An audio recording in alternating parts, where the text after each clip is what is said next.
Everyone, কেমন আছো সবাই? আশা করি ভালো আছো, আমিও ভালো আছি। তো তোমাদেরকে নিয়ে চলে এলাম সিকিম। সিকিম কত সুন্দর জায়গা। তো দেখো, আমরা এইটা বেরিয়ে গেছি, গাড়িতে রয়েছি। সেটা সকালবেলার ওয়েদার কত সুন্দর দেখো, মানে আকাশটা কত সুন্দর লাগছে। আর নিজের সঙ্গদের সাথে যাওয়াটা একটা আলাদাই আনন্দ। খুব মিস করি এদেরকে। মানে খুব আনন্দ হয়েছে, আমরা একসাথে ঘুরেছি, খাওয়া দাওয়া করেছি, খুব মিস করি এদেরকে।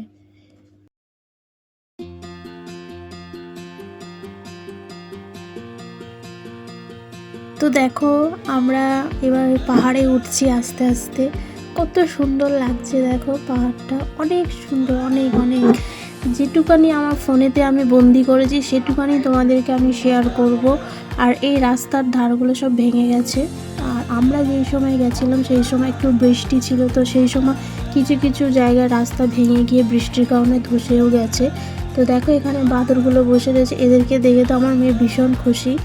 আর এই দেখো, এই রাস্তাগুলো দেখেছো কীরকম ভেঙে ভেঙে গেছে, উপর থেকে সব ভেঙে নিচের দিকে মানে হয়ে গেছে। মানে রাস্তাগুলোর অবস্থা খুবই খারাপ ছিল। আর হালকা হালকা সেই সময় বৃষ্টি। আর আমরা সব কিছু ন্যাচারালি দেখতে পেয়েছি, বরফটা পাইনি ঠিক কথা, কিন্তু আমরা সব কিছু ন্যাচারালি দেখেছি।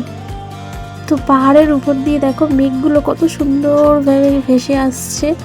আর এইগুলো সব ফগ, এটা নদী একটা, তিস্তা তোস্তা বলে।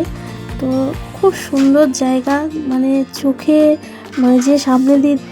আর আমরা এখানে নেমেছিলাম, একটু গাড়িটা স্টে করেছিলাম, কারণ এখানে আমাদের রিলস বানাবো বলে এখানে একটুখানি দাঁড়িয়েছিলাম। আর ওই নিচে ওই নদীর সাইডে এগুলো দেখছো, ওই বাড়িগুলো অনেক নদীতে সব চলে এসছে, ধস নেমে সব নদীতে বাড়িগুলো সব হয়ে গেছে। আর পাহাড়টা দেখো, মানে অনেক সুন্দর। আজকের আমরা যাব, স্টে আছে আজকের, আমরা স্টে করব আরিতান। সেখান থেকে আমরা আর এক জায়গায় যাবো, সেই ভিডিওগুলো তোমাদেরকে দেখাবো। কিন্তু কত সুন্দর দেখো লাগছে, মানে যে গেছে সেই জানে।